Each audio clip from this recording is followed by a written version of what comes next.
विद्यार्थी मित्र हो, आपण पाहतोय कंपनी कायदा म्हणजेच कंपनी लॉ या विषयामधील विविध टॉपिक. विद्यार्थी मित्रांनो, आत्तापर्यंत आपण एकूण या कंपनी कायदा विषयाचे 10 विविध टॉपिक अभ्यासलेले आहेत, त्याची माहिती घेतलेली आहे आणि त्या टॉपिकवर मल्टिपल चॉईस क्वेश्चन्स कशा येणार आहेत याचा देखील आढावा घेतलेला आहे. तर मित्र हो, आज आपण पाहणार आहोत आपला पुढील टॉपिक आणि तो म्हणजेच भाग जप्ती फॉरफिचर ऑफ शेअर्स. विद्यार्थी मित्र हो, हा आपला 11वा भाग आहे. या 11व्या भागामध्ये आपण थेरॉटिकल भाग आणि त्याचप्रमाणे मल्टिपल चॉईस क्वेश्चन हे दोन्ही पाहणार आहोत. विद्यार्थी मित्रांनो, मी डॉक्टर किशोर जगताप, माझ्या या यूट्यूब चॅनलमध्ये आपणा सर्वांचं स्वागत. विद्यार्थी मित्रांनो, जर व्हिडिओ आवडला तर निश्चितपणे तो लाईक करा, आपल्या सर्व विद्यार्थी मित्रांना तो शेअर करा आणि चॅनलला ज्यांनी अजूनपर्यंत सबस्क्राईब केलं नसेल त्यांनी चॅनलला त्वरित सबस्क्राईब करा, म्हणजे येणारे नोटिफिकेशन व्हिडिओच्या संदर्भातले तुम्हाला तुमच्या मोबाईलवर मिळू शकतील. तर मित्र हो, आपण भाग सुरू करूया. भाग जप्ती.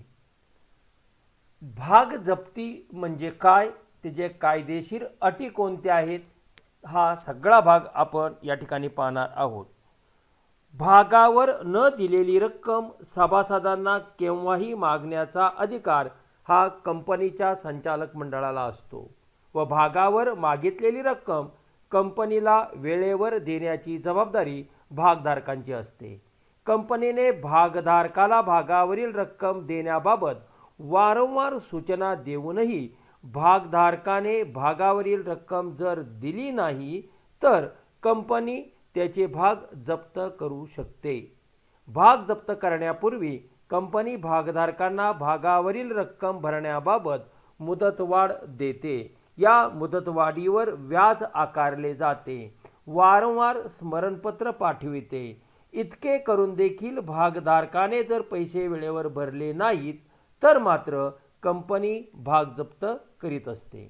भाग जप्त केल्यामुळे भागधारकाचे सभासदत्व नष्ट होते व भागधारकाने अगोदर कंपनीकडे भागापोटी जेवढी रक्कम भरलेली असेल ती सर्व रक्कम कंपनी जप्त करते. अशी रक्कम भागधारकांना परत मिळत नाही.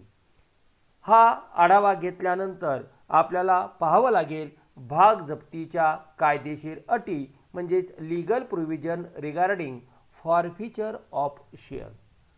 कंपनीने भागजप्ती करताना पुढील अटींचे पालन केले तरच ती भागजप्ती कायदेशीर ठरते. म्हणजेच भागजप्ती कायदेशीर ठरण्यासाठी कंपनीला या पुढील अटी आहेत यांचे पालन करावे लागते. कंपनी कायद्यातील टेबल ए मध्ये या सर्व भागजप्तीबाबतच्या अटी दिलेल्या आहेत. त्यातली पहिली अट ती म्हणजेच नियमावलीत तरतूद असली पाहिजे. जर कंपनीच्या नियमावलीत भागजप्तीविषयी तरतूद असेल तरच कंपनी भागजप्ती करू शकते. जर नियमावलीत तरतूद नसेल तर कंपनीने ठराव संमत करून भागजप्तीविषयी तरतूद नियमावलीत करून घेणे आवश्यक आहे. कंपनीला भागजप्ती करावयाची असेल परंतु तशा प्रकारची तरतूद नियमावलीत नसेल व तशी तरतूद नियमावलीत करून घ्यावयाची नसेल तर अशा वेळेला कंपनीने न्यायालयाची पूर्वपरवानगी घेणे आवश्यक आहे. भागावरील रक्कम न भरणे या एकमेव कारणासाठी भागधारकाचे भाग कंपनीने जप्त केले पाहिजे.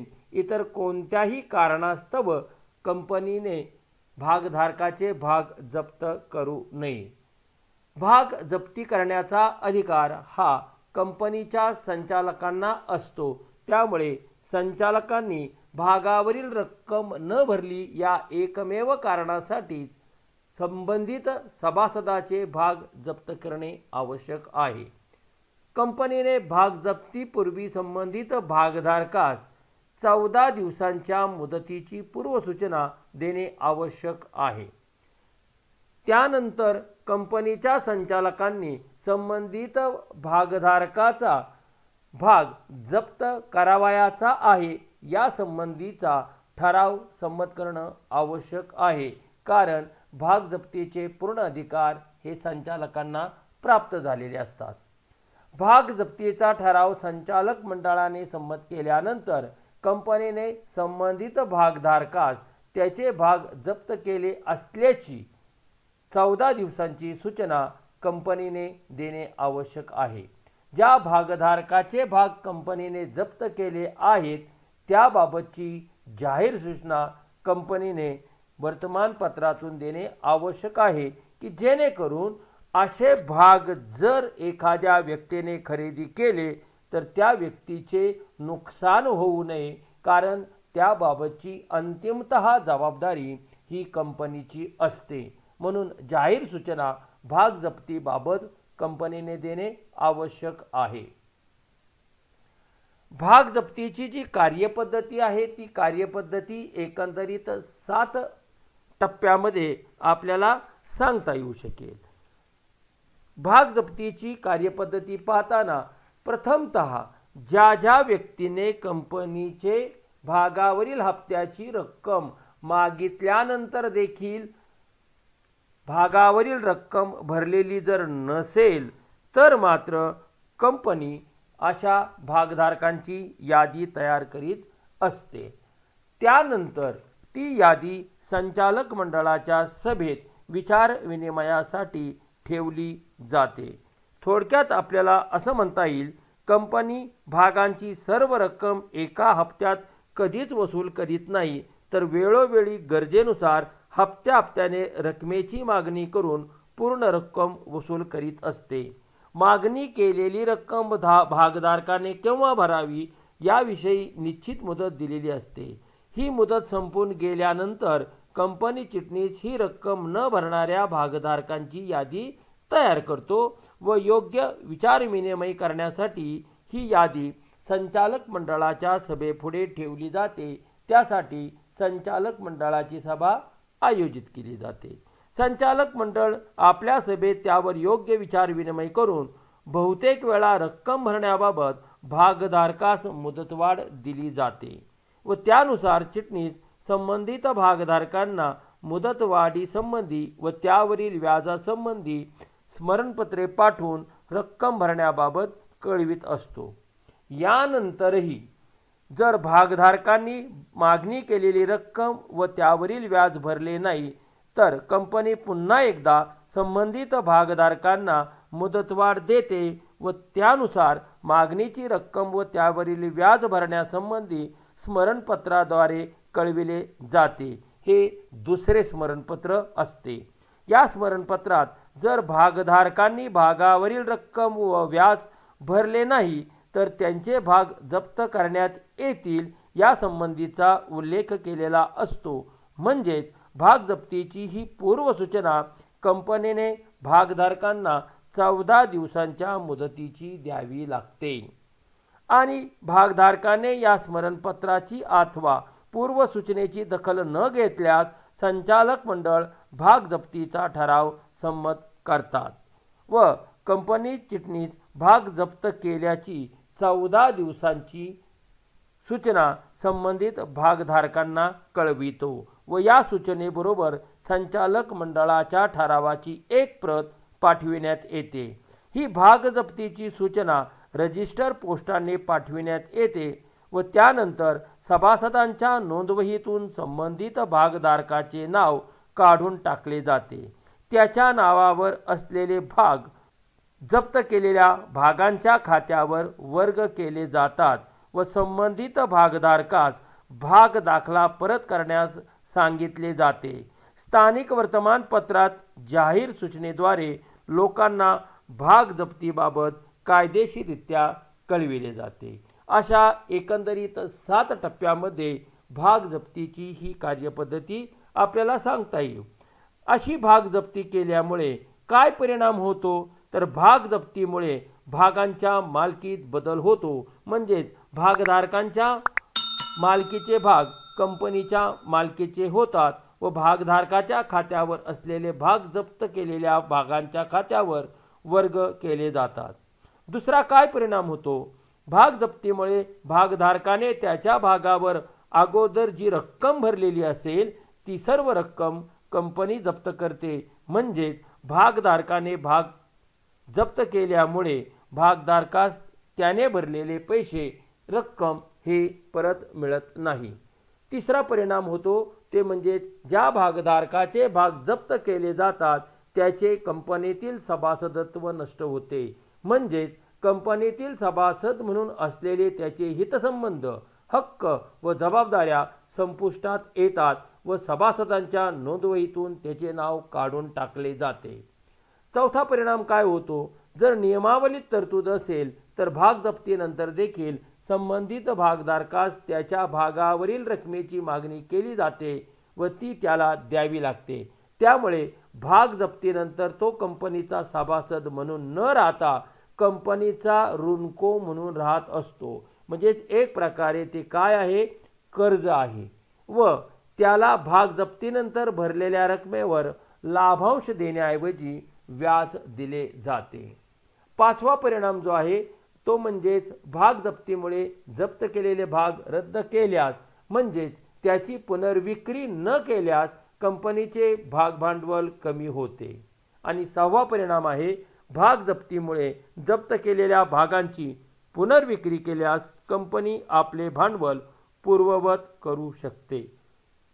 अशा प्रकारे आपल्याला या भाग जप्तीचे परिणाम सांगता येऊ शकेल। हे सर्व परिणाम तुम्हाला या ठिकाणी दिलेले आहेत। म्हणजे 7 परिणाम तुम्हाला या ठिकाणी सांगता येऊ शकेल। पुन्हा एकदा थोडक्यात आढावा आपण घेऊया। भाग जप्तीचा पहिला परिणाम म्हणजे भागधारकांची रक्कम जप्त होते, त्याचे सभासदत्व नष्ट होते, त्याला भागधारक म्हणून मिळणारा लाभांश आता मिळत नाही, भागधारकाला त्याने भरलेली रक्कम परत मिळत नाही, भागधारक भागावरील हप्ता देण्यास आता जबाबदार राहत नाही, कंपनीचे भाग भांडवल कमी होते आणि भाग जप्त केलेली रक्कम जी आहे ती भाग जप्त खात्याला वर्ग केली जाते किंवा हे भाग पुन्हा विक्रीस काढले तर भाग भांडवल पूर्ववत होऊ शकते। अशा प्रकारे आपण भाग जप्तीचे परिणाम अभ्यासलेले आहेत।